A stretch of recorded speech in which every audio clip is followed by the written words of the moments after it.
नमस्कार दोस्तों, स्वागत है आपका एजू फॉर इंडिया के प्लेटफॉर्म पर।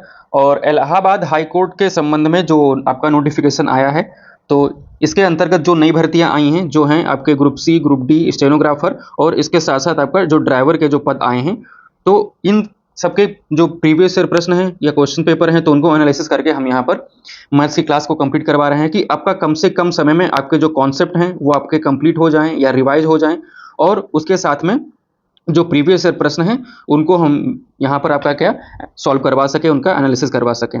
और इसके साथ साथ में इन क्लासेस में कुछ प्रश्न भी शामिल होंगे जो आपके जो एग्जाम होने वाले हैं, यानी कि जो संभावित प्रश्न बन सकें या उनके पैटर्न को फॉलो करते हुए इनसे आपको मदद मिल सके। तो इस तरीके से इस क्लास को डिज़ाइन किया गया है। सबसे पहले जो हम यहाँ पर आज कवर करेंगे तो वो होगा आपका ज्योमेट्री का पार्ट। और ज्योमेट्री में जो सबसे पहला चैप्टर आपका होगा वो होगा पार्ट आपका लाइन और एंगल का।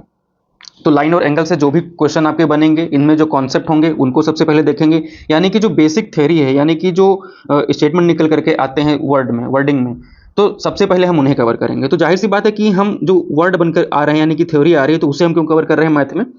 तो मैं आपको प्रीवियस ईयर के कुछ क्वेश्चंस आपको दिखा रहा हूं, जैसे कि आप यहाँ पर देख पा रहे हैं ये क्वेश्चन है, और ये क्वेश्चन आपका ग्रुप डी के मेंस में पूछा गया 2023 में हाई कोर्ट के एग्जाम में। तो ये क्या है, ज्योमेट्री का जो सबसे इनिशियल पार्ट होता है, सबसे बेसिक और सिंपल सा ही, तो आप आराम से कर सकते हैं। तो इस तरीके की जो इन्फॉर्मेशन है सबसे पहले इनसे हम कवर करेंगे।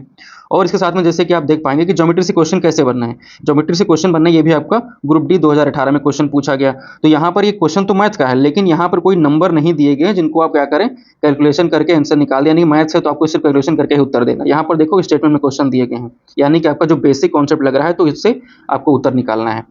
इसके आगे एक और क्वेश्चन आपको मैं दिखा रहा हूं, तो ये भी क्या है आपका हाईकोर्ट के एग्जाम का है 2018 का।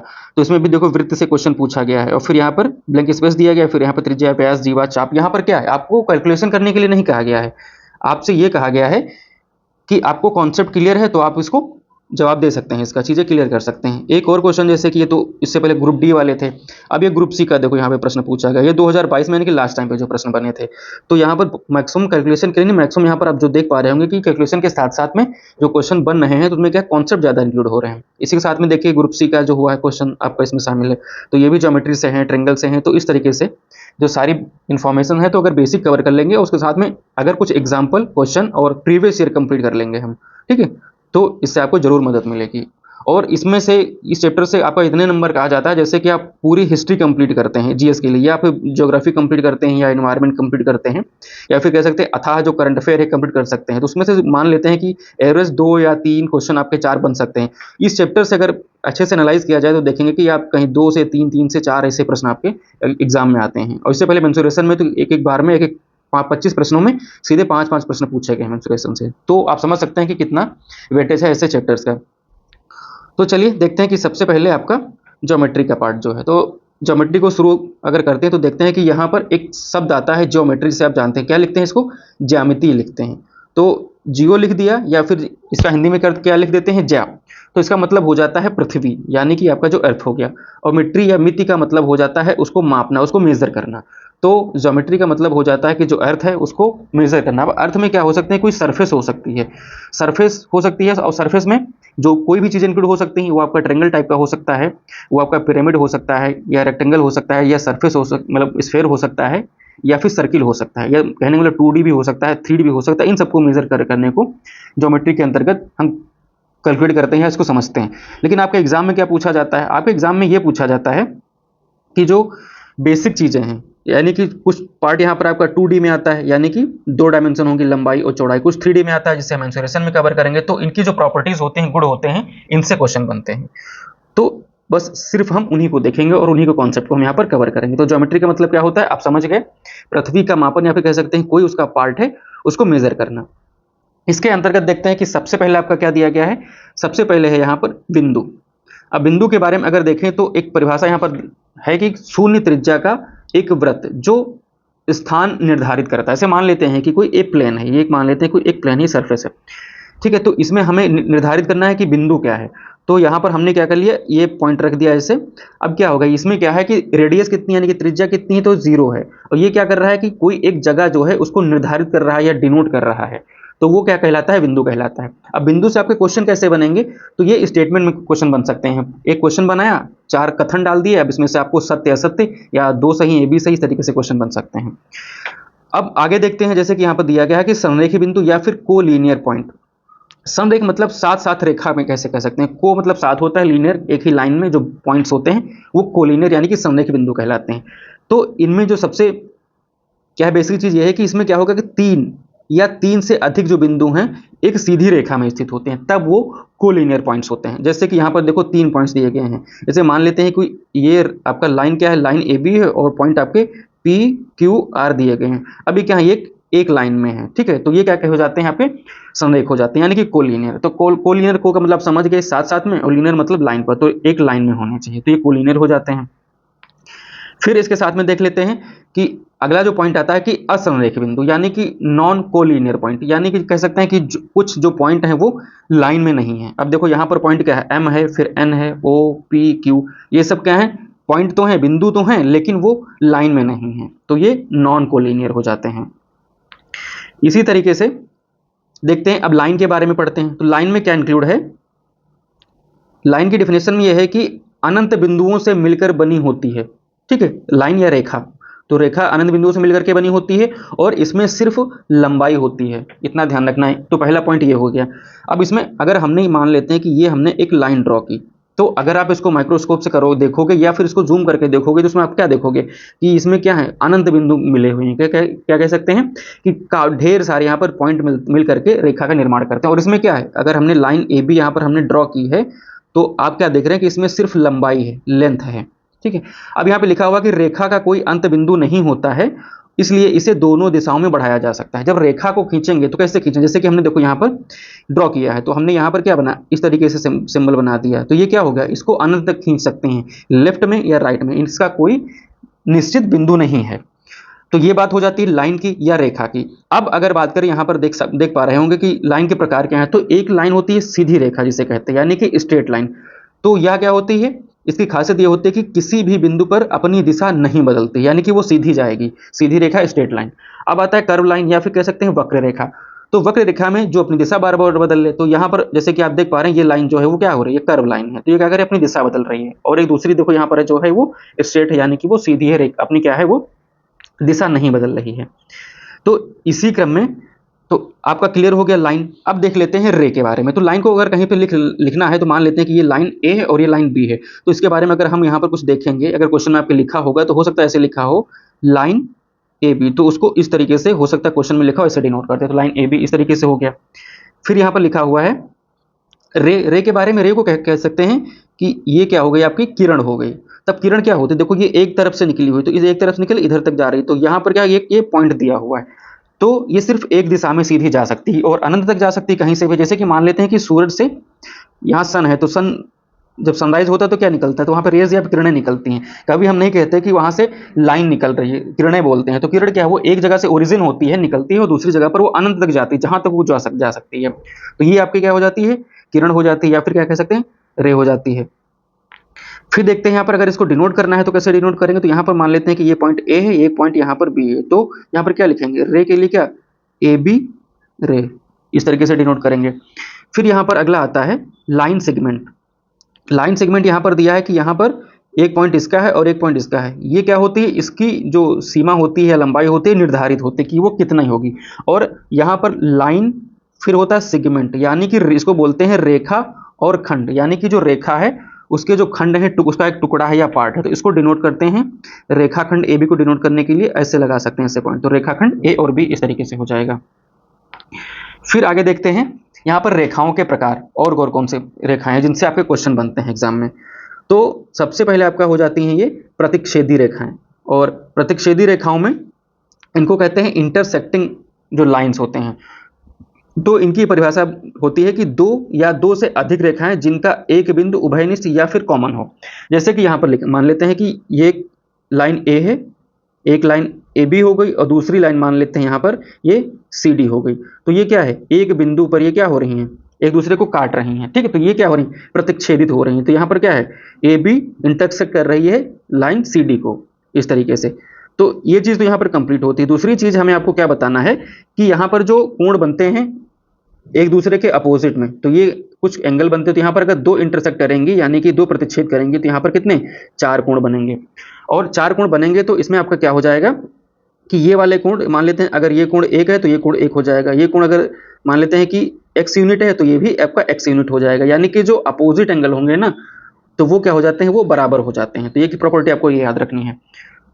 दूसरे में क्या आपका हो जाता है कि दूसरा दिया हुआ है संगामी रेखाएं यानी कंकरेंट लाइन। इसमें होता है कि जब 3 या 3 से अधिक रेखाएं एक ही बिंदु से गुजरती हैं तो वो संगामी यानी कि साथ साथ जो गमन करने वाली रेखाएं कहलाती हैं। यहाँ पर जो शब्द लिखा हुआ इससे आप चीजें क्या कर सकते हो, रिलेट कर सकते हो। तो यहाँ पर ये वाला जो फिगर दिया हुआ तो एक पॉइंट ये है, यहाँ पर 3 या 3 से अधिक जो रेखाएं हैं वो यहाँ से प्रतिच्छेदित कर रही हैं या फिर एक दूसरे को काट रही हैं, या फिर कह सकते हैं ये पॉइंट क्या है, कॉमन पॉइंट बना रही हैं। उभयनिष्ठ का मतलब यहाँ पर क्या हो जाता है, कॉमन। फिर तीसरा पॉइंट जो आपका आता है कि समानांतर रेखाएं, तो समानांतर रेखाएं जिन्हें आप क्या समझते हैं कि पैरेलल लाइन। तो दो सीधी रेखाएं समानांतर रेखाएं होंगी यदि वे क्या हो, समान तल में स्थित हो, यानी कि उनकी जो सरफेस है जहां पर वो हैं वो एक समान हो, अलग अलग ना हो। और दूसरा क्या है कि अनंत तक बढ़ाने पर भी एक दूसरे को प्रतिच्छेदित ना करें, वो इतनी सीधी होनी चाहिए कि इनको हम कितना भी आगे लेकर के चले जाएं, कितना भी आगे बढ़ा दें वो कहीं मिले ना। तो ये कंडीशन हो जाती है।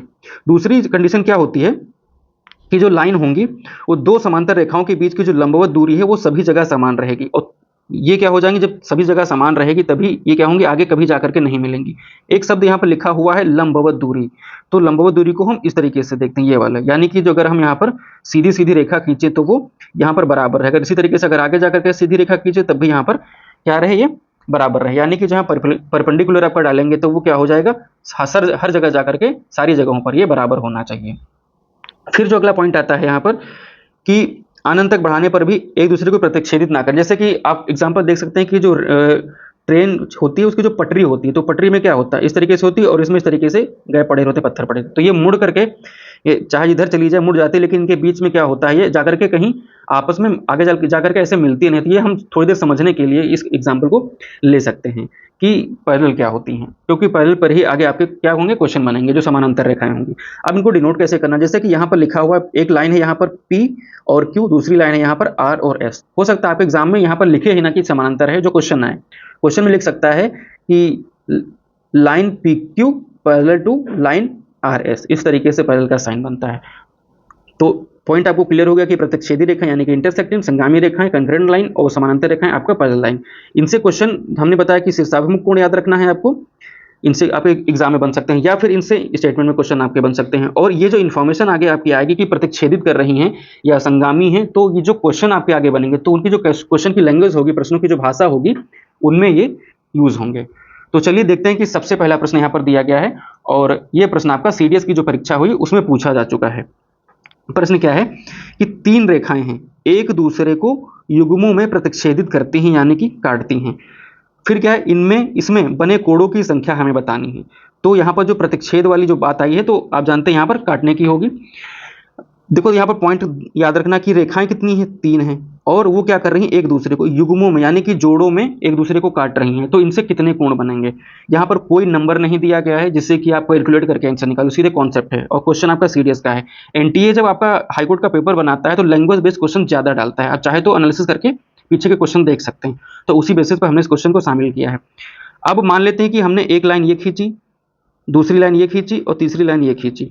तो यहाँ पर क्या हो गया, 3 रेखाएं, ये कंडीशन सेटिस्फाई हो गई, युग्मों में यानी कि जोड़े बना रही है, तो जोड़े बना दिया। यहाँ पर देखिए कोई भी लाइन यहाँ पर देखो, जहां जहां भी ये पॉइंट है वहां पर क्या हो रहा है, वहां पर युग्म बना रहे हैं यानी कि जोड़े, पेयर्स बन रहे हैं, और पेयर्स में क्या कर रही हैं, एक दूसरे को ये इंटरसेक्ट कर रही हैं, प्रतिच्छेदित कर रही हैं। अब इसमें हमसे क्या पूछा गया कि एंगल्स बताओ। तो यहाँ पर कितने एंगल बना, एंगल 1 2 3 4, यानी कि एक जगह एंगल आपको कितना बनना है, जब एक पॉइंट काट रहा है तो 4 बनना है। इसी तरीके से कितने हैं, तो 1 2 और 3 हैं, तो हम 3 से मल्टीप्लाई कर देंगे, तो यहाँ पर आपका कितना 12 आ जाएगा। तो विकल्प डी क्या हो जाएगा, सही उत्तर हो जाएगा। तो जो कॉन्सेप्ट था यहाँ पर कह सकते हैं, जो लैंग्वेज थी, लैंग्वेज से बेस्ड क्वेश्चन था, और इसी तरीके से क्वेश्चन आपके बन सकते हैं। तो उसी प्रकार यहाँ पर आपकी इन्फॉर्मेशन शामिल है। अब आगे पढ़ते हैं, यहाँ पर देखते हैं कि लंबवत रेखा यानी कि परपेंडिकुलर लाइंस क्या होती हैं।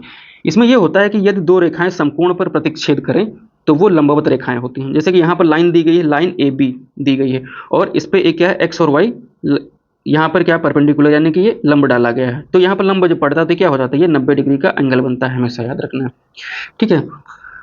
अब देख लेते हैं कि तिर्यक रेखा क्या है। तो तिर्यक रेखा यानी कि आपकी जो ट्रांसवर्सल लाइन है, तो यहाँ पर ये होता है कि वह रेखा जो 2 या 2 से अधिक दी गई रेखाओं को अलग अलग बिंदुओं पर काटती है। यहाँ पर देखो 2 पॉइंट दिए गए हैं, 2 लाइन है यहाँ पर, एक है रेखा लाइन एल और लाइन एम। अब इसमें क्या करें, जो तिर्यक रेखा कौन सी, तिर्यक रेखा यहाँ पर एन हो जाती है, जो क्या कर रही है, यहाँ पर इनको क्या कर रही है, प्रतिच्छेदित कर रही है, या फिर कह सकते हैं काट रही है। और बिंदु यहाँ पर कौन कौन से, एक मान लेते हैं पी हो गया, एक मान लेते हैं यहाँ पर ये क्यू हो जाता है।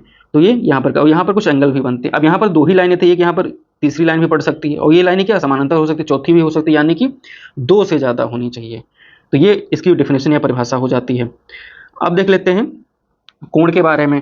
तो कोण के बारे में क्या इंफॉर्मेशन है कि जब 2 रेखाएं एक उभयनिष्ठ बिंदु से प्रारंभ होती हैं तो एक कोण बनता है। उभयनिष्ठ बिंदु यानी कि आपका कॉमन इनिशियल पॉइंट। अब देखो यहाँ पर क्या दिया गया, ये पॉइंट, ये लाइन ए ओ हो गई, दूसरी यहाँ ओ यानी कि कॉमन पॉइंट हमने लिया, और फिर यहाँ पर हमने बी ड्रॉ कर दिया, ओ बी ड्रॉ कर दिया। अब यहाँ पर जो ओ आप देख रहे हैं क्या, ये क्या है आपका कॉमन बिंदु, और इसी को क्या कहते हैं, शीर्ष कहते हैं। जो आपका उभयनिष्ठ बिंदु होगा, कॉमन बिंदु होगा आपका शीर्ष या फिर वर्टेक्स हो जाएगा। और इसमें 2 भुजाएं होंगी, ए ओ, ये क्या हो जाएगी, ए ओ से डिनोट कर देंगे, और इसको ओ और बी से या बी ओ से डिनोट कर देंगे। और बीच में जो ये बनेगा कोण, वो आप जो स्पेस होता है इसको क्या करते हैं, एंगल में या फिर कोण बोलते हैं इसको। फिर देख लेते हैं कोण के बारे में। जो कोण के बारे में जो जो इन्फॉर्मेशन दी है उसमें आपके लिए जो जो इंपॉर्टेंट है बस उसी को देखते हैं। तो यहाँ पर दिया गया है कि न्यून कोण, न्यून कोण यानी कि आपका जो एक्यूट एंगल हो जाता है। तो अगर इसके बारे में देखें तो ये आपका हो जाता है, ये आपका 0 से क्या हो जाएगा एंगल, ये एंगल हो गया 0 से, तो ये क्या हो जाएगा, बड़ा होगा, थीटा मान लेते हैं, 0 से तो बड़ा होगा, लेकिन ये क्या हो जाएगा, 90 से छोटा हो जाएगा। तो ये आपका हो जाता है एक्यूट एंगल, जो क्या है 90 से छोटा है लेकिन 0 से बड़ा रहता है। अगला आपका हो जाता है कि समकोण या फिर कह सकते हैं राइट एंगल। तो राइट एंगल यहाँ पर थीटा इक्वल टू सीधे क्या होता है, 90 डिग्री होता है, यानी कि 90 अंश का कोण बनता है, ये आपका राइट एंगल हो जाता है।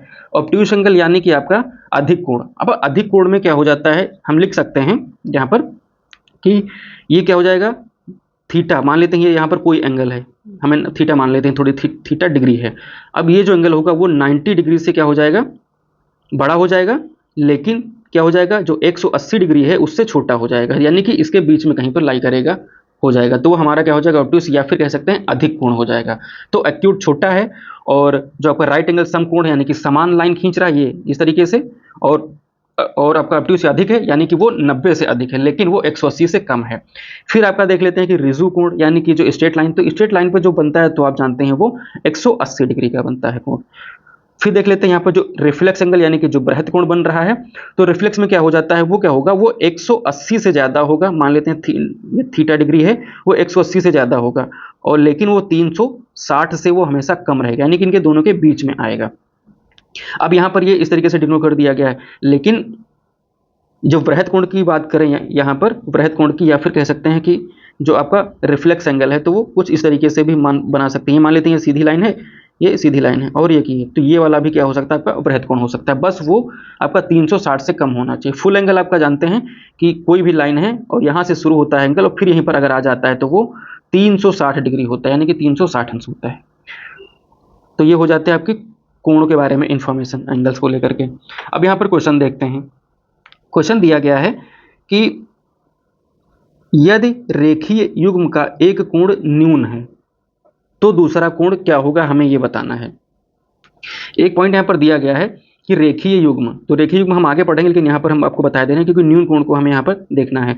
तो रेखीय युग्म क्या होता है, एक लाइन यहाँ पर पड़ी हुई है और यहाँ पर कोई क्या बनना है, कोई भी मान लेते हैं, कोई एंगल बनना है, कोई एंगल, लेकिन एक एंगल मान लेते हैं। यहाँ पर हमने ए लाइन हमने खींची, लाइन ए और बी। अब रेखीय युग्म हो गया और ये मान लेते हैं ओ, तो लाइन ए ओ और ओ बी इन दोनों का जोड़ा हो गया।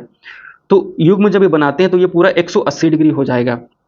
अब 180 डिग्री होगा, लेकिन ये कंडीशन यहाँ पर दी गई कि एक कोण यहाँ पर न्यून है। और न्यून के बारे में आपने क्या पढ़ा है, जैसे कि यहाँ पर देखें, न्यून के बारे में आपने पढ़ा है कि वो 90 से क्या होंगे, 90 से वो कम होंगे, ठीक है, 0 से ज़्यादा और 90 से कम। तो इस तरीके से जो यहाँ पर क्या हुआ था आपका, ड्रॉ कर लेते हैं फिर से कि एक मान लेते हैं रेखीय युग्म है, तो ये रेखीय युग्म हो गया ए और बी। यहाँ पर एक पॉइंट है ओ, इससे इसको दो जगह अलग अलग कर देते हैं, डिवाइड कर देते हैं। अब यहाँ पर एक कोण है, तो मान लेते हैं ए और ये ओसी लाइन हो गई, कोई भी मान से यहाँ पर कोई कोण हो गया। लेकिन जब ये कोण हो गया तो क्या है, ये न्यून है, तो न्यून होगा तो क्या हो जाएगा, वो 90 से कम होगा।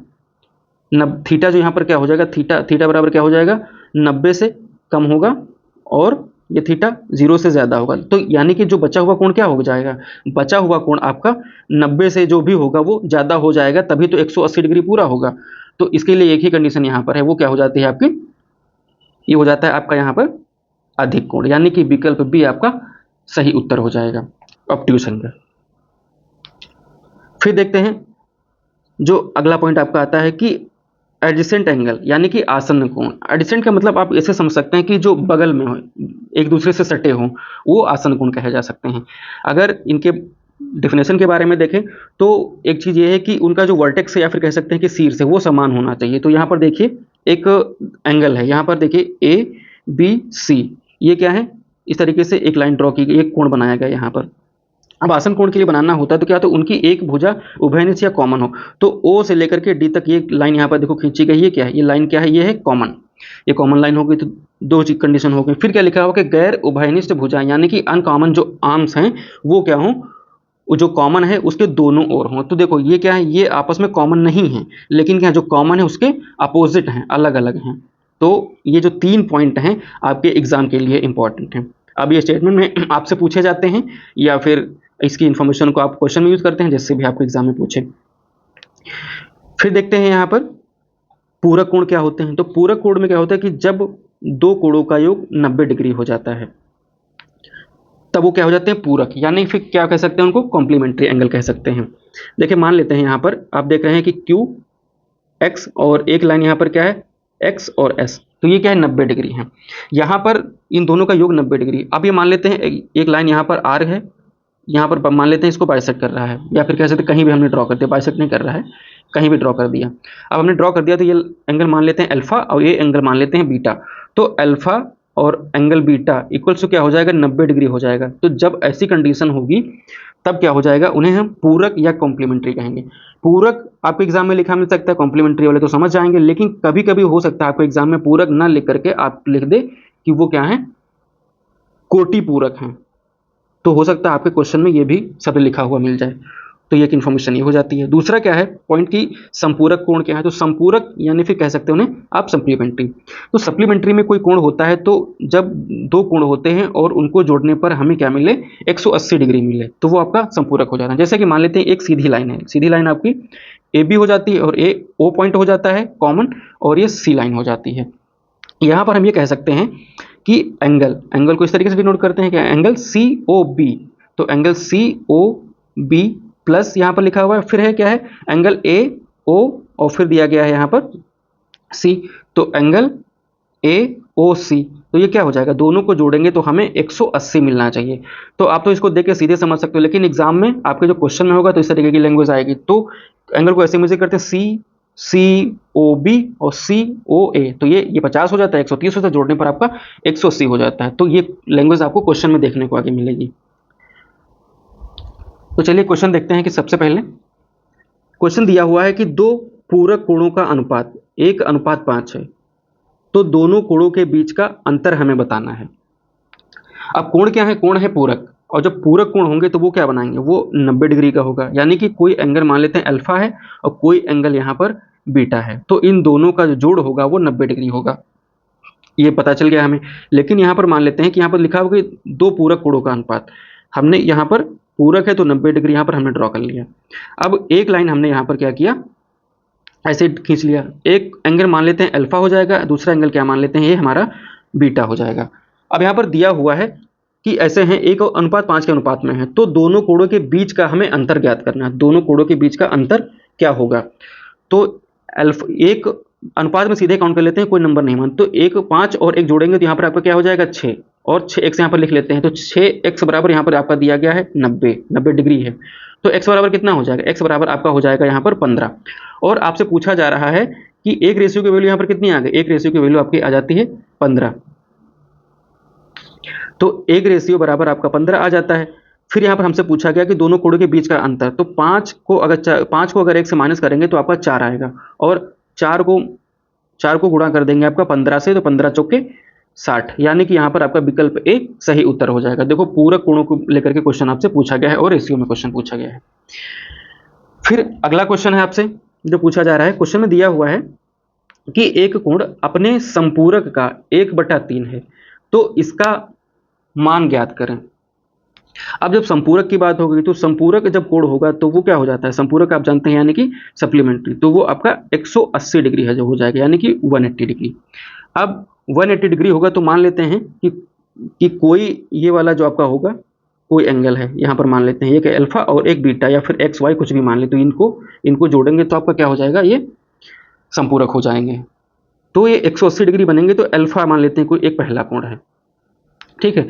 और इसका संपूरक क्या हो जाएगा, इसका संपूरक अपने आप में क्या होगा, यानी कि अल्फा में कितना जितना भी जोड़ दें वो 180 हो जाए, वही इसका संपूरक हो जाएगा। तो 180 माइनस अल्फा, यानी कि बाकी बचा तो इतने हो गए, यानी कि क्या कह सकते हैं यहाँ पर अल्फा और प्लस क्या कह सकते हैं, कोई बीटा मान लेते हैं, तब भी वो 180 डिग्री होगा, उसी के बेसिस पर हम यहाँ पर कैलकुलेट कर रहे हैं। तो इसका संपूरक ये हो जाता है आपका 180 माइनस अल्फा, और अल्फा बराबर यहाँ पर आपका दिया हुआ है, हमसे क्या कहा जा रहा है कि ये अपने संपूरक का 1/3 है, तो अल्फा बराबर ये कोण है, और इसका संपूरक कितना है 180 माइनस अल्फा, और ये कितना है, ये इसका 1/3 है, हमने ऐसे कर लिया। अब जब इसको कैलकुलेट करते हैं तो कितना हो जाएगा, 3 अल्फा, ये इधर आ जाएगा मल्टीप्लाई होकर के, तो 3 अल्फा, सॉरी इसको लिख सकते हैं 3 alpha equals to 180 minus alpha. अब ये अल्फा इधर आएगा तो कितना हो जाएगा, 4 अल्फा इक्वल्स टू आपका हो जाएगा 180 डिग्री, 180 डिग्री हो जाएगा। अब इसको करेंगे तो अल्फा बराबर हमें जो मिलेगा वो कितना हो जाएगा काटने पर, तो ये 4 5 यानी कि आपका 45 डिग्री हो जाएगा, यानी कि अल्फा बराबर हमें कितना मिल गया 45 डिग्री। तो इसका मान बताओ, यानी कि जो जिस कोण की बात हो रही थी उसका मान हमें बताना है, तो वो विकल्प ए आपका सही उत्तर हो जाएगा। अगर क्वेश्चन समझ नहीं आ रहा है, मतलब मेरे सॉल्व करने में कोई दिक्कत हो रही तो आप मुझसे पूछ सकते हैं कमेंट बॉक्स में, या फिर टेलीग्राम पे पूछ सकते हैं, मैं सीधे फिर से आपको बता दूंगा। फिर देखते हैं अगला प्रश्न जो आपसे पूछा गया था। अगले प्रश्न में है कि एक रेखा है यहाँ पर कि ए बी एक सीधी रेखा है, ठीक है, तथा ओ भुजा ए बी पर कोई बिंदु है। एक रेखा ओ सी खींची जो ओ ए व ओ बी पर नहीं मिलती है, तब कोण ए ओ सी और कोण बी ओ सी में संबंध बताना है। अब यहाँ पर कोई नंबर नहीं दिए गए हैं कि आपको कैलकुलेट करना है, कॉन्सेप्ट लगाना है, यानी कि जो इन्फॉर्मेशन पहले यूज हो चुकी है, पढ़ चुके हैं, उसी को यहाँ पर आपको यूज करना है। अब जैसे जैसे क्वेश्चन में लिखा है वैसे वैसे हम इसको सॉल्व करते हैं। जैसे कि यहाँ पर लिखा हुआ है कि एक सीधी रेखा ए बी है, तो यहाँ पर हमने लिख लिया कि एक सीधी रेखा है और ये रेखा क्या है, ए और बी है। फिर लिखा हुआ है कि तथा ओ भुजा ए बी पर कोई बिंदु है, तो यहाँ पर मान लेते हैं कि ए यहाँ पर ओ हो जाता है, और यहाँ से क्या कर सकते हैं, एक ए बी पर क्या है, एक बिंदु ओ है। फिर क्या होता है कि यहाँ से एक रेखा ओ सी खींची जाती है, एक रेखा ओ सी खींची जाती है, हमने रेखा ओ सी खींच दिया, ओ सी कोई भी रेखा खींच दिया हमने। फिर क्या है, जो ओ ए व ओ बी पर नहीं मिलती है हमने सीधी रेखा खींची, तो जो क्या है ना ओ ए पर मिल रही है यहाँ पर देखिए, और ना ये ओ सी पर मिल रही है, ओ ए और ओ बी पर नहीं मिल रही है, ठीक है। तब कोण ए ओ सी यानी कि कोण ए ओ सी ये वाला, और कोण बी ओ सी, कोण आपका बी ओ सी इस वाले की बात कही जा रही में क्या संबंध होगा। अब जब लाइन सीधी है, इससे पहले वाले में हम बता चुके हैं, और इसमें क्या होगा, इन दोनों के कोणों का जो योग होगा वो हो जाता है आपका 180 अंश, यानी कि एंगल अल्फा और एंगल बीटा, तो एंगल अल्फा और प्लस एंगल बीटा को ऐड करेंगे तो आपका 180 डिग्री हो जाता है। और जब 180 डिग्री होगा तो क्या हो जाएगा, 180 डिग्री होने पर वो हो जाता है आपका सप्लीमेंट्री, यानी कि वो संपूरक हो जाएगा, तो विकल्प सी आपका सही उत्तर हो जाएगा। अगला क्वेश्चन दिया गया है कि जिस कोण का संपूरक कोण उसके पूरक कोण से 3 गुना बड़ा है, तो उसकी माप क्या है, यानी कि the measures of an angle whose supplement is 3 times as large as its complement। अब यहाँ जो क्वेश्चन दिया गया है यहाँ पर क्या है, सिर्फ लैंग्वेज बेस्ड क्वेश्चन है, और जो इसमें क्या लगेगा, जो आपने अभी इससे पहले पढ़ रखा है कॉन्सेप्ट, तो उनका यूज यहाँ पर होने वाला है। और ये भी क्वेश्चन क्या है आपका 2021 में एग्जाम में पूछे जा चुके हैं, यानी कि जो अलग अलग एग्जाम्स में क्वेश्चन हुए हैं उनके प्रीवियस क्वेश्चन हैं। अब इस क्वेश्चन को कैसे सॉल्व करेंगे, तो यहाँ पर लिखा हुआ है कि जिस कोण का संपूरक, या फिर लिखा हुआ है कि आपका किसी कोण का पूरक, तो संपूरक पूरक का मतलब क्या होता है, जैसे कि मान लेते हैं, फिर से मैं बता दे रहा हूँ कि ये हमने यहाँ पर एक लाइन खींची और यहाँ पर हम बात करते हैं संपूरक की, तो एक यहाँ पर x हो गया और एक यहाँ पर y हो गया। अब संपूरक मान लेते तो संपूरक आपका 180 अंश हो जाएगा। अब ये कोण यहाँ पर x है, तो इसका संपूरक क्या हो जाएगा, इसका x का संपूरक आपका क्या लिख सकते हैं, y, तभी तो आपका 180 डिग्री पूरा होगा। और अगर यहाँ पर y ना दिया हो तो हम इसको ये भी लिख सकते हैं, इसको लिख सकते हैं 180 माइनस एक्स लिख सकते हैं। तो x का संपूरक क्या होगा, x का संपूरक हम यहाँ पे लिख सकते हैं 180 माइनस एक्स। तो बस इतनी इन्फॉर्मेशन हमें आपको बतानी थी। अब सॉल्व करते हैं इस क्वेश्चन को। ये मुझे बताना था कि संपूरक, किसी कोण का संपूरक और किसी कोण का जो पूरक होता है वो क्या होता है।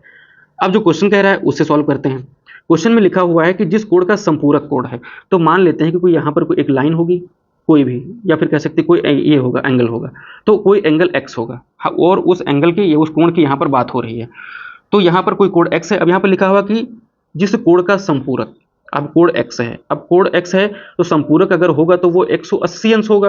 तो x का हम अगर संपूरक निकालें तो क्या लिख सकते हैं, 180 माइनस एक्स लिख सकते हैं। ये जो लिखा है सब डिग्री में है, एंगल में है, कोण में, ठीक है, याद रखना। फिर तो ये हमारा हो जाए यहाँ संपूरक। अब हम बात करते हैं उसके पूरक कोण की, तो हम इसका पहले पूरक कोण निकाल लेते हैं। तो पूरक कितना होता है, पूरक होता है पर 90 डिग्री का।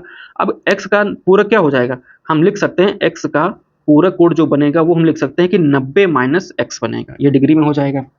तो हमें यहाँ पर संपूरक मिल गया और हमें यहाँ पर पूरक कोण मिल गया। अब सॉल्व करते हैं इस प्रश्न को। अब क्वेश्चन में क्या लिखा हुआ कि जिस कोण का संपूरक कोण, तो सबसे पहले हमने क्या लिख लिया, संपूरक कोण। तो 180 माइनस एक्स संपूरक कोण उसके पूरक कोण से 3 गुना बड़ा है। तो ये क्या है, इसका पूरक कोण कितना हो गया, 90 माइनस एक्स। अब इससे क्या है, इससे 3 गुना बड़ा। अब इनको बराबर करने के लिए इधर वाले को हम 3 गुना बड़ा कर देंगे। अब 3 गुना बड़ा कर देने के बाद जो हम इसको सॉल्व करेंगे तो कितना हो जाएगा, ये 270 हो जाएगा और ये 3x हो जाएगा और ये 180 माइनस एक्स हो जाएगा। ठीक है, अब जब इसको सॉल्व करेंगे तो इधर आपका x इधर आएगा तो कितना हो जाएगा, ये इधर आपका बचेगा 2x। ठीक है, और ये उधर जाएगा 270 से 180 माइनस होगा तो वो हो जाएगा आपका 90। तो यहाँ पर आपका x बराबर आपका 45 आ जाएगा। तो ये आपका क्या कोण हो गया, ये 45 डिग्री होगा, यानी कि विकल्प 4 आपका सही उत्तर हो जाएगा। तो एक तरीका ये था। दूसरा तरीका क्या था, जैसे यहाँ पर लिखा हुआ है कि जिस कोण का संपूरक कोण उसके पूरक कोण से 3 गुना बड़ा है, तो ये इसी का 3 गुना करें तो कितना हो जाता है, 45 दूना 90।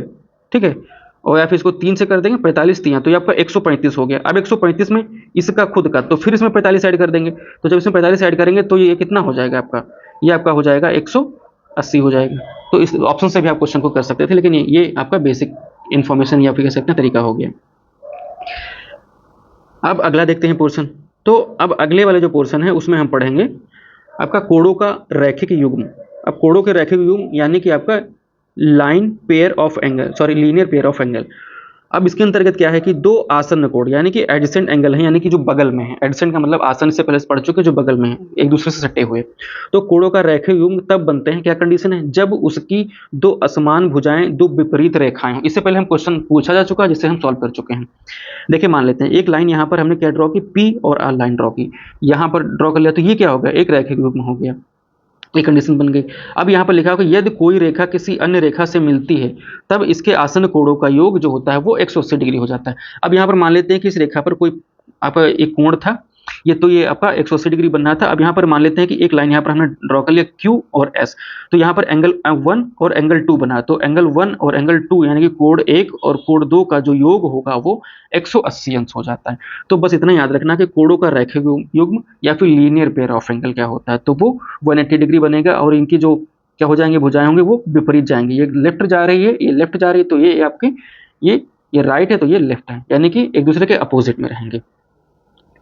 अब क्वेश्चन देख लेते हैं जो आपसे क्वेश्चन पूछा गया है। ये जो क्वेश्चन पूछे जा चुके हैं सॉल्व करते हैं। इसमें लिखा हुआ है कि दी गई आकृति है, एक आकृति यानी कि पी एंगल यानी कि कोण पी ओ आर ये दिया गया है, और क्यू ओ आर कोण क्या दिया गया, कोण क्यू ओ आर ये दिया गया है। एक रैखिक युग्म बनाते हैं, जाहिर सी बात है जब वो रैखिक युग्म बनाएंगे तो वो क्या हो जाएंगे, वो 180 डिग्री हो जाएंगे। अब यहाँ पर दिया गया कोण ए, आपका एंगल ए और एंगल बी। अब यहाँ पर जो दोनों का डिफरेंस दिया गया है वो दिया गया है 80 डिग्री, और हमसे यहाँ पर पूछा जा रहा है कि आपका ए का मान बताओ और बी का मान बताओ, और ये डिग्री में है, ये क्या हो जाएंगे, आपके कोण हो जाएंगे। अब यहाँ पर अगर हम जोड़ लें, क्या लिख सकते हैं कि कोण ए और कोण बी, तो ये आपके रैखिक युग्म जब बनेगा, यहाँ देख रहे हो लीनियर पे, तो आपका क्या हो जाएगा, वो 180 डिग्री हो जाएगा। अब 180 डिग्री होने के बाद में एक कंडीशन और दी गई कि ए माइनस बी क्या दिया गया, यहाँ पर लिखा हुआ है, तो वो आपका 80 डिग्री दिया गया है। तो अगर इनको हम यहाँ पर जोड़ लेते हैं तो ये आपका कैंसिल आउट हो जाएगा। यहाँ पर क्या हो जाएगा 2a और फिर यहाँ पर लिख सकते हैं आप 260। अब a बराबर जब हमें निकालना होगा तो ये क्या हो जाएगा, इसका आधा कितना हो जाएगा 130 हो जाएगा। ठीक है, तो a बराबर हमें मिल गया 130 और a बराबर जब हमें 130 मिल गया तो यहाँ वाले जो ये वाला जो पार्ट है तो इसमें रख देते हैं। तो a माइनस सॉरी यहाँ पर लिख सकते हैं a की जगह पर लिख देते हैं 130 माइनस आपका b बराबर 80 हो जाता है। अब b उधर जाएगा तो प्लस में हो जाएगा, इधर माइनस कर देंगे 80। ठीक है, तो आपका कितना बचेगा, ये 50 बचेगा। ठीक है, तो विकल्प ए आपका ए कितना हो जाता है, ए आपका 130, बी आपका जो हो जाता है वो 50 डिग्री हो जाता है। तो 130 और 50 विकल्प सी आपका यहाँ पर सही उत्तर हो जाएगा। अगली जो इन्फॉर्मेशन दी हुई है वो है संगत कोण के बारे में। संगत कोण यानी कि आपके करस्पॉन्डिंग एंगल्स। तो इसमें दिया है कि जब दो समांतर रेखाएं तिर्यक रेखा द्वारा प्रतिच्छेदित की जाती हैं तो वे संगत कोणों के युग्म बनाती हैं, यानी कि वो पेयर्स जोड़े बनाती हैं। और ये क्या होते हैं, आपस में बराबर होते हैं, यानी कि करस्पॉन्डिंग एंगल्स आर इक्वल्स। अब देखो ये जितनी भी यहाँ पर लाइनें दिख रही हैं ये दोनों लाइनें क्या हैं, आपस में पैरेलल हैं, यानी कि ये समानांतर हैं। और वहाँ पर क्या है, एक तिरछी रेखा आ रही है या फिर तिर्यक रेखा आ रही है जो ये है, और ये क्या कर रही है, इनको काट रहे हैं, प्रतिच्छेदित कर रहे हैं। तो इनके द्वारा यहाँ पर जो कोण बन रहे हैं जो आप देख रहे हैं ये क्या है, ये संगत कोण है। जैसे कि मान लेते हैं कि हम एक लाइन ये ड्रॉ कर रहे हैं, एक लाइन हमने ड्रॉ की और यहाँ पर हमने एक तिर्यक रेखा खींची और इस तिर्यक रेखा से देखा कि हमने कौन कौन से एंगल बन रहे हैं। तो एक एंगल ये बनेगा, दूसरा, तीसरा और इसी तरीके से चौथा, ये पांचवा, छठा, सातवां और ये आठवां एंगल। ये क्या है, ये सारे कोण बन रहे हैं। तो इसको डिनोट कर देते हैं हम यहाँ पे 1 से, इसको 2 से, 3 और 4। फिर इसके बाद में आपका आता है 5, 6, 7, 8। तो ये सारे एंगल यहाँ पर जो बनते हैं 8 एंगल बन जाते हैं यहाँ पर। अब इनमें संगत कोणों को देखते हैं कौन कौन से यहाँ पर संगत कोण होंगे यहाँ पर। तो कोण यहाँ पर जो दिया गया है 1 और यहाँ पर जो आप देख रहे हैं 5। जैसे कि मान लेते हैं यहाँ पर x, अब x क्या है, ये लाइन है और लाइन के ऊपर जो काटा जा रहा है वो उसके ऊपर है। तो इसी तरीके से देखिए ये यहाँ पर दूसरा वाला x क्या, संगत कोण है, जो लाइन है और यहाँ जो काटा जा रहा है तिर्यक रेखा के द्वारा वो उसके ऊपर, तो ये संगत कोण हो जाते हैं। तो यहाँ पर संगत कोण कौन होगा, तो एक यहाँ पर आपका हो जाता है कोण 1 आपका बराबर हो जाएगा किसके, कोण 5 के। देखो ये लाइन के ऊपर तो 5 वाला भी ऊपर, तो ये कोण क्या हो गया, संगत कोण हो गया। और ये आपस में क्या है, ये बराबर हो गया, कोण का साइन लगा लेते हैं। फिर यहाँ पर देखते हैं कि कोण 4 दिया गया है, तो 4 देखिए ऊपर है, तो यहाँ पर भी 8 क्या है, 8 ऊपर है। तो कोण 4 क्या है, ये आपस में क्या है, संगत हैं और ये क्या हो जाएंगे, आपस में ये बराबर हो जाएंगे। फिर इसी तरीके से देखते हैं कोण 3 का है, इसके नीचे दिया गया है, तो ये भी क्या दिया गया है, 7 वाला, ये इसके नीचे दिया गया है। तो कोण 3 संगत है और इसके बराबर हो जाएगा, तो कितना हो जाएगा आपका यहाँ पर, ये कोण 8 हो जाएगा। फिर आपका बचता है यहाँ पर 3 के बाद में, सॉरी ये 3 के बाद में ये यहाँ पर 7 होगा, कोण 7। फिर यहाँ पर आपका बचता है यहाँ पर 2 ये वाला, तो इसका संगत कोण हो जाता है 6। तो यानी कि कोण 2 बराबर आपका कोण 6 के हो जाता है। तो ये आपस में क्या हो जाते हैं, बराबर हो जाते हैं। और इन पे क्वेश्चन भी बन चुके हैं जिन्हें हम क्वेश्चंस को आगे देखेंगे।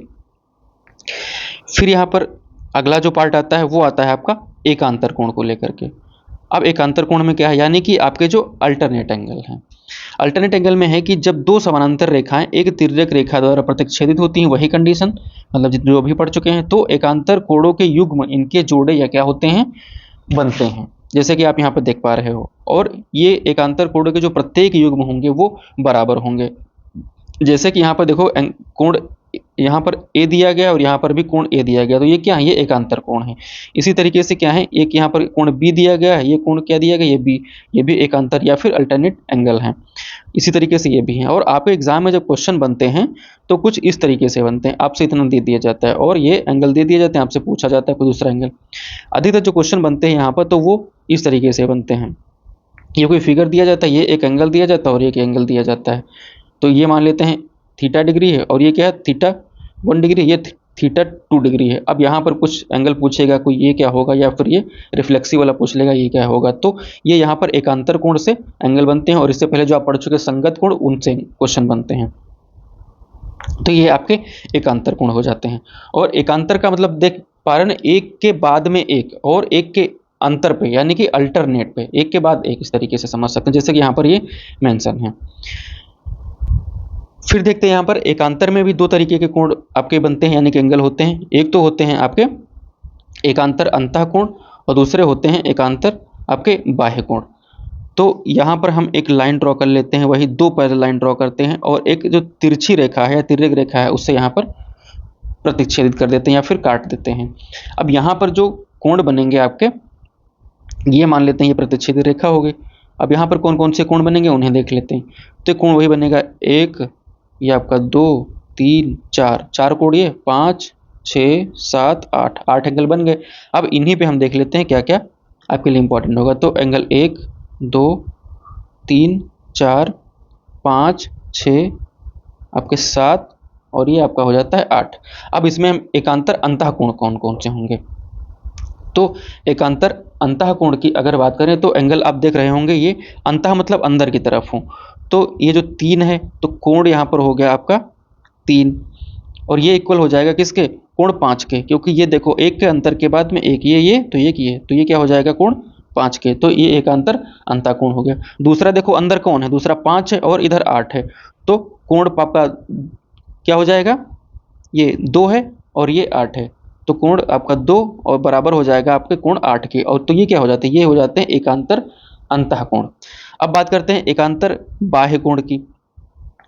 तो बाह्य कोण में दिया हुआ है कौन कौन से, जो बाहर के कोण होंगे, तो बाहर में कौन सा, एक दिया है, तो कोण एक किसके बराबर हो जाएगा, इसका एकांतर बाह्य कोण कौन हो जाएगा, 7, तो ये वाला 7, तो कोण 7 के।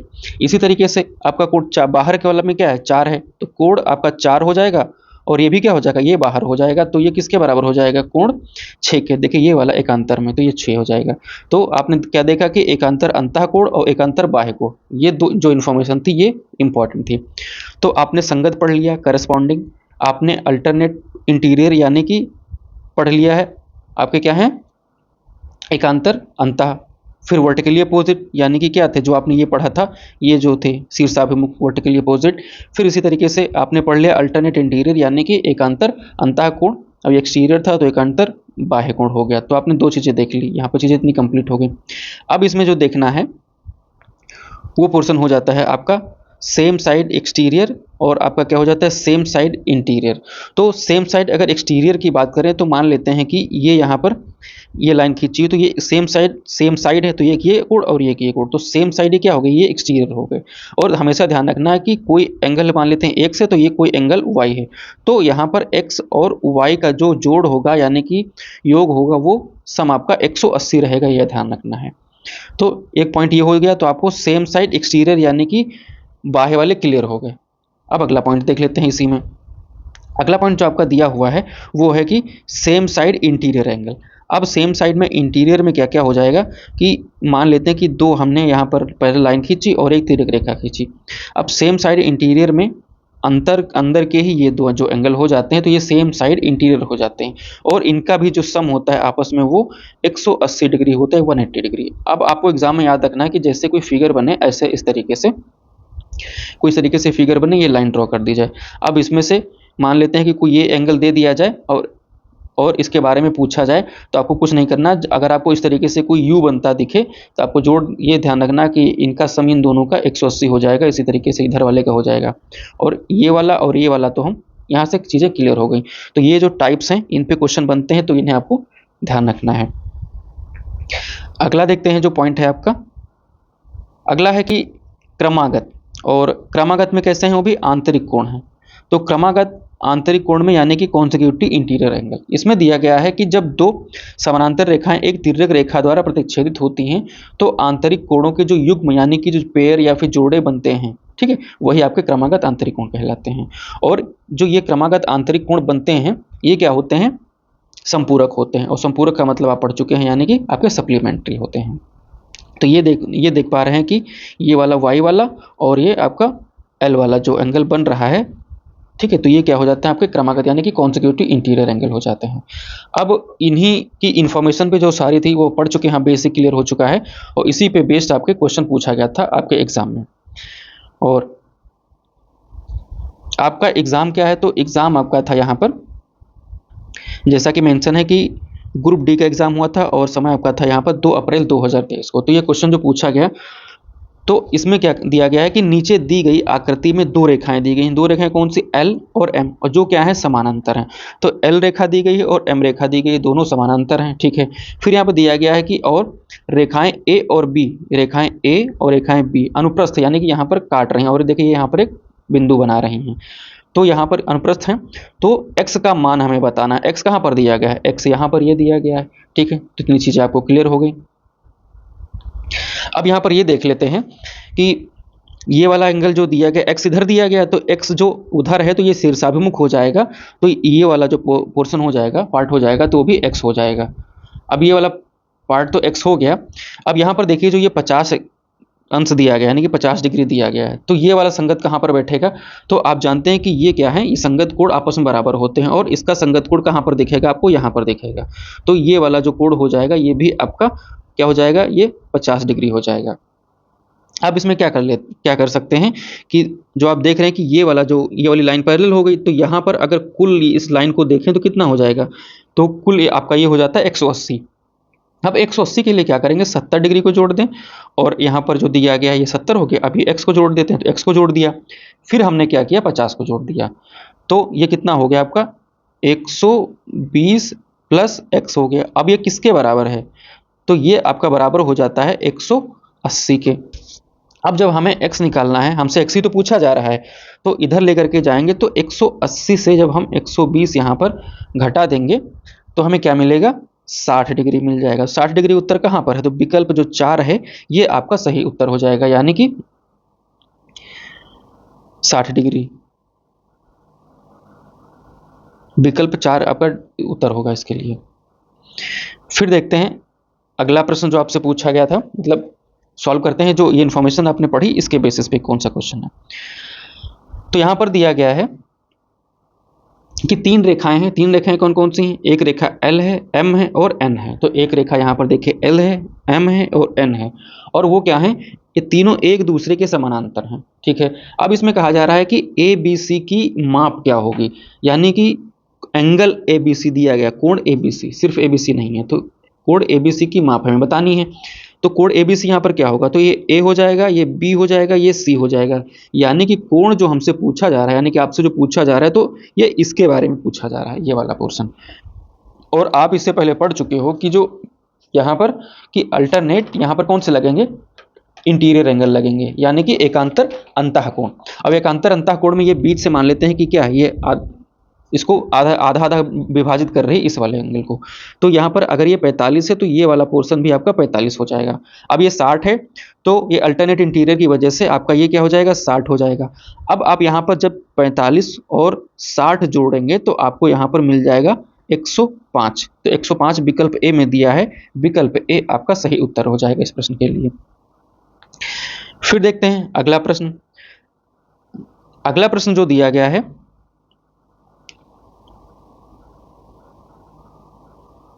अगले प्रश्न में है कि नीचे दिए गए चित्र में A B parallel C D. देखो जैसे मैंने बोला था इन्फॉर्मेशन आपको क्वेश्चन में मिलेगी, तो यहाँ पर मिल रही है। तो एक ए बी है यहाँ पर, ये देखा आपने, और ये पैरेलल है किसके, सी और डी के, हो गया। अब यहाँ पर देखिए एक इक्वेशन देखिए, यहाँ पर पूछा जा रहा है कि एक्स का मान बताओ। अब एक्स कहाँ पर है, तो ये वाला जो पोर्शन है वो यहाँ एक्स दिया गया है, तो इसका मान हमसे पूछा जा रहा है।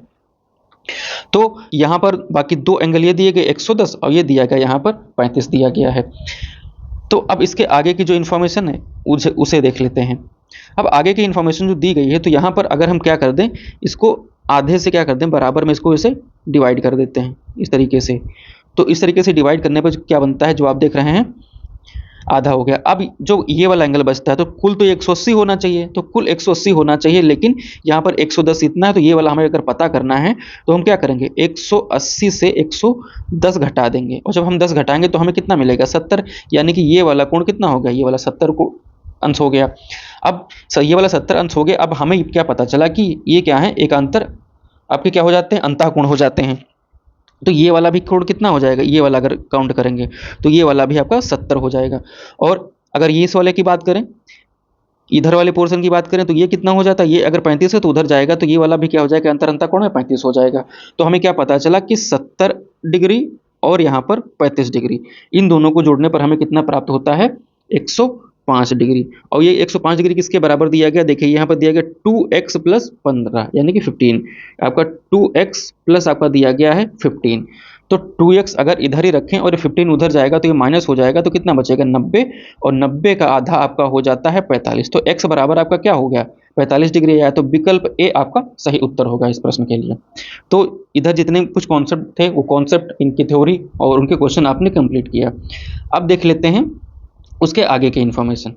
आगे की इन्फॉर्मेशन में जो शामिल है दिया है, बस उससे एक टाइप का और क्वेश्चन बनता है जिसे हम यहाँ पर कवर कर रहे हैं, वो है आपका पाई के हिसाब से। तो यहाँ पर मान लेते हैं, समझ लेते हैं कि कोई 90 डिग्री का कोण है, समझ लेते हैं थोड़ी देर के लिए। अब यहाँ पर एक एक डिग्री के अगर यहाँ पर कोण बनाए जाएं तो कितने, कुल 90 बनेंगे, ठीक है। तो 90 बनेंगे, बन सकते हैं। तो इसी तरीके से और छोटी, यानी कि कह सकते हैं इनको मेजर करने के लिए हम क्या लिख सकते हैं, एक डिग्री को हम क्या लिख सकते हैं, कोण में मेजर करें तो लिख सकते हैं 60 मिनट, ठीक है। और यहाँ पर अगर 1 मिनट को लिखना चाहें तो लिख सकते हैं हम 1 मिनट में कितने 60 सेकंड होते हैं, उसको इस तरीके से लिखेंगे। तो ये पॉइंट आपको क्लियर हो गया। अब जो पॉइंट बचता है यहाँ पर वो ये हो जाता है कि हम यहाँ पर पाई में जो लिख रहे हैं उसका मतलब क्या है। तो यहाँ पर लिख लेते हैं, मान लेते हैं कि कोई एक सर्किल है, मतलब एक वृत्त है, और इसका ये क्या हो जाता है, एक केंद्र आपका हो जाता है सेंटर। अब सेंटर से जो हम यहाँ पर क्या कर रहे हैं, सॉरी, मान लेते हैं ये यहाँ पर वृत्त हो गया, सर्किल हो गया, और ये इसका सेंटर हो गया या फिर केंद्र हो गया। और यहाँ से हमने क्या किया, एक रेडियस है ये, और इस रेडियस में क्या शामिल है कि रेडियस आर है, और आर की लंबाई जानते हो क्या है, ये जो आर का है एल। तो आर इक्वल्स टू यहाँ पर दिया गया है एल। तो जब आर इक्वल्स टू यहाँ पर एल हो जाएगी, आर यानी कि चाप की लंबाई बराबर होगी, तब यहाँ पर जो कोण बनेगा तब कहते हैं वो कितना बनेगा, 1 रेडियन बनेगा, ठीक है। मतलब जो भी कोण आएगा इसको मेजर करेंगे, उसको हम क्या करेंगे, रेडियन में लिखेंगे। तो एक पॉइंट ये हो जाता है। अगला जो पॉइंट है यहाँ पर, अब इसको जो मेजर करेंगे या फिर लिखेंगे तो आपको ध्यान रखना है कि यहाँ पर लिखेंगे कि पाई, ठीक है। तो ये पाई बराबर आपको लिखना है किसना, 180 अंश होता है या फिर 180 डिग्री होता है पाई के बराबर में। और मिनट और सेकंड तो आप समझ गए। तो एक रेडियन को ऐसे लिख सकते हैं 180 बटे पाई, और एक अंश को लिख सकते हैं डिग्री को पाई बाई 180 रेडियन, ठीक है। अब देखते हैं इस पे बेस्ड जो क्वेश्चन है। क्वेश्चन एक आपसे जो पूछा जा रहा है, क्वेश्चन में यह है कि the complement angle of 70 is, जो भी है उसको बताना, यानी कि 70 का पूरक कोण क्या होगा। अब कॉम्प्लीमेंट या फिर कोटि पूरक या पूरक कोण आप जानते हैं वो कितने का होता है, अब 90 डिग्री का।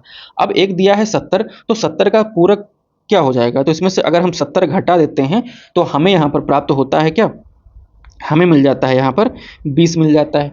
अब 20 तो यहाँ पर ऑप्शन में कहीं है नहीं, तो इसको क्या करेंगे, यहाँ पर क्या लिख सकते हैं, पाई बाई 180, ठीक है, 1 डिग्री के बराबर। अब इनको क्या करेंगे, 20 से मल्टीप्लाई कर देंगे, तो ये 20 आपका हो गया, ये 0 तो कितना हो जाएगा, ये आपका 0 0 चला जाएगा, अगर ऐसे कर लें, और ये 2 9 हो जाएगा। तो पाई बाई 9 आएगा, यानी कि पाई बटे 9 रेडियन आएगा ये भी। तो विकल्प सी यहाँ पर देख रहे हैं आपकी सही उत्तर होगा। तो ये क्या क्वेश्चन हो गया पाई के बेस पे। फिर एक क्वेश्चन और आता है, इस क्वेश्चन को कैसे सॉल्व करते हैं। तो एक बेसिक सी इन्फॉर्मेशन है, वो ये है कि कोई मान लेते हैं कोण दिया गया है, तो अगर कोई कोण है, अगर वो 90 डिग्री है, 90 अंश है, तो 90 अंश को हम इस तरीके से भी तो लिख सकते हैं कि वो 89 डिग्री प्लस 1 डिग्री अगर लिख लें तो कोई दिक्कत है नहीं है, ठीक है। और 1 डिग्री को हम क्या लिख सकते हैं, 1 डिग्री को हम लिख सकते हैं क्या, 60 मिनट, ठीक है। एक ये हो गया, और यहाँ पर क्या लिख लें 89 डिग्री, तब भी ये क्या है, ये 90 है। तो इतना चीज़ें पता चल गई, ये वाली चीज़ क्लियर हो गई। अब यहाँ पर लिखा हुआ है कि 30 डिग्री और 20 मिनट है, तो इसका पूरक हमें ज्ञात करना है। तो पूरक कुल होता है 90, ठीक है। तो 90 से इसको घटाएंगे, तो 90 से हम घटाने के लिए क्या करेंगे, हम यहाँ पर लिख लेंगे 89 डिग्री, और फिर यहाँ पर क्या कर लेंगे आपका 60 आपके मिनट, ठीक है, यानी 60 मिनट। अब इसमें से घटा देते हैं 30 डिग्री 20 मिनट। अब यहाँ पर हमें क्या मिलेगा, आपको मिल जाएगा ये 40 मिनट मिल जाएंगे आपको, और ये 9 और ये 5, ठीक है। तो ये हो जाएगा आपका 59 डिग्री 40 मिनट। ये 1 है, अगर 2 लगेंगे तो वो सेकंड हो जाएगा, तो ये 40 हो जाता है। तो 59 और 40 कहाँ दिया गया, तो विकल्प बी यहाँ पर आपका सही उत्तर होगा। अब देखते हैं एक और प्रश्न जो अच्छा एक क्वेश्चन है, लैंग्वेज बेस्ड पे क्वेश्चन है। ये क्वेश्चन जो है आपके सीडीएस के एग्जाम में पूछा जा चुका है, जो यूपीएससी कंडक्ट करवाती है, और जो आपके हाईकोर्ट के एग्जाम में क्वेश्चन बनते हैं अधिकतर जो लैंग्वेज बेस्ड क्वेश्चन बनते हैं कॉन्सेप्ट को लेकर के। देखो यहाँ पर कोई नंबर नहीं दिया जिनको तो आप कैलकुलेट कर सको, ठीक है, लेकिन यहाँ पर क्वेश्चन आपको दिया गया, इसे सॉल्व करना है। क्वेश्चन क्या है कि ऊपर दिए गए चित्र में ए बी और एल एम क्या है, ये समानांतर हैं। तो ए बी दिया गया ए और बी, और ये लाइन यहाँ पर क्या दिया गया एल एम, ये दोनों समानांतर हैं। अब यहाँ पर एक कोण दिया गया क्या, यहाँ देखिए ए, तो ये पूछा गया कि ए किसके बराबर होगा, ठीक है। तो यहाँ पर क्या करते हैं, एक लाइन खींच लेते हैं, वो भी कैसी, समानांतर खींचेंगे, और जो इनको दो बराबर भागों में बांट रही हो। क्वेश्चन ऐसे आराम से सॉल्व कर सकते हैं इस तरीके से। अब जब अगर ये बी वाला यहाँ पर जो ये कोण हो गया, अगर ये बी है, ठीक है, तो एकांतर अंतःकोण के हिसाब से क्या हो जाएगा, ये भी बी हो जाएगा, और एकांतर अंतःकोण के हिसाब से ये वाला क्या हो जाएगा, ये सी हो जाएगा। अब अगर ये जो यहाँ पर जो कोण दिया गया है, तो ये पूरा अगर होता तो ये 360 हो जाता, ठीक है, लेकिन ये कुछ कम है, तो कितना कम है, तो 360 में से अगर बी घटा दें फिर सी घटा दें, तो जो बचेगा वो ए के बराबर हो जाएगा। और आपको पता है कि यहाँ पर हम क्या लिख सकते हैं, पाई को लिख सकते हैं 180 डिग्री, ठीक है, यहाँ क्योंकि यहाँ पर आंसर पाई में आ रहा है तो हम पाई को कंसीडर कर रहे हैं। अब यहाँ पर ये सोचना है, अब पाई बराबर 180, तो यहाँ पर क्या करें, अगर दोनों तरफ यहाँ पर हम 2 से गुणा करते हैं, 2 से गुणा कर देते हैं, तो यहाँ पर कितना हो जाएगा, ये 360 हो जाएगा, ये 360 हो गया, यानी कि 2 पाई बराबर 360 हो गया। अब यहाँ से माइनस बी और माइनस सी कर दें, तब हमें ए मिल जाएगा। अब अगर हम यहाँ पर ये देखें कि ये कहाँ मिल रहा है, 2 पाई माइनस बी माइनस सी, 2 पाई माइनस बी माइनस सी, देखिए विकल्प सी आपका सही उत्तर हो गया। तो इस तरीके से जो इन्फॉर्मेशन थी इस चैप्टर की आपने यहाँ तक कवर कर ली है, और इसके आगे की जो इन्फॉर्मेशन होगी उसके लिए आगे की चीज़ें कवर करेंगे। बाकी आपकी क्या सलाह है, क्या सुझाव है, आप कमेंट बॉक्स में ज़रूर बताइए। और आगे की जो क्विज़ हैं, प्रीवियस ईयर के जो क्वेश्चन हैं, उन्हें प्रैक्टिस करने के लिए और जो टेस्ट जो आपके कंडक्ट हो रहे हैं, उन सब चीज़ों के लिए आप टेलीग्राम चैनल से ज़रूर जुड़ जाएँ। और बाकी की चीज़ें जो हैं, आप यहाँ पर एक डिस्कशन ग्रुप है, वहाँ पर भी चीज़ें अपने विचार या फिर अपने जो भी जो क्वेश्चन हैं या क्विज़ेज़ हैं, उन्हें अटेंड करके वहाँ पर जवाब दे सकते हैं।